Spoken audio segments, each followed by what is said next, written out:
page 600 en ka tafsir al-Qur'an de sura 101 102 103 104 et 105 suratul Qari'ati makkiyatun bismillahir rahmanir rahim al-Qari'atu konkay ngal mal Qari'atu anda ko ni konkay ngal goy mal Qari'atu nga al konkay ngal wa ma adraka anda mal Qari'atu ko ni konkay ngal yawma yakunu nas ko nyande yimbe be laato e kal farashil mabithuthi wa nukanuji sakitidi wa takunu aljibalu pellede laato kal ihni wa no kal ihni almanfush wa no jarendi ilayndi fa amma sagrat amma mutaddi mawazinu pesande makko moƴƴere fa wara no fi ishatin woni nder ngure radiyatin yarlado wa amma man khaffat amma ummu hayfi mawazinu pesande makko moƴƴere fa ummuhu hara werde makko den hawiyatun ko ngeyite wetenge hawiya yo Allah dande wa ma diraka anda ma hiya ko wiyete hawiya narun dum ko yete hamiyatun fatunge suratu takathur makkiyatun bismillahir rahmanir rahim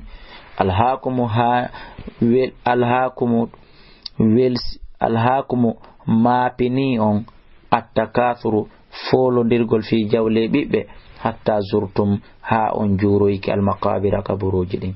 kalla acce sawfa ta'lamun aray andon ndehi ɗon maaya summa kalla refti acce sawfa ta'lamun aray andon tuma immitoyi ɗon wonde na ɗum hani kalla acce law ta'lamun ara ɗon anduno ilmal yaqini gandal pellital latarawna aljahima won ɗon yiya yiite jahannama summa latarawna refti yonge aynal yaqini gite pellital harana filmu na koydol nanani nani summa la tusaluna refti landita ɗon yawma idin daññani anin na'im ga e nemaji ko Allah nemini on jortano ko e folondirgol jawle ɓiɓɓe wayliten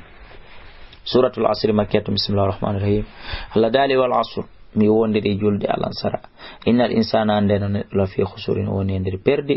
o ittintini illa alladina sona ɓen amanu gomɗi wa amilu salati ɓe golli golleli moƴƴi wa tawasaw ɓe yamodiri bil haqqi gonga wa tawasaw ɓe yamodiri bis sabri munyal suratul humazati makkiyatun bismillahir rahmanir rahim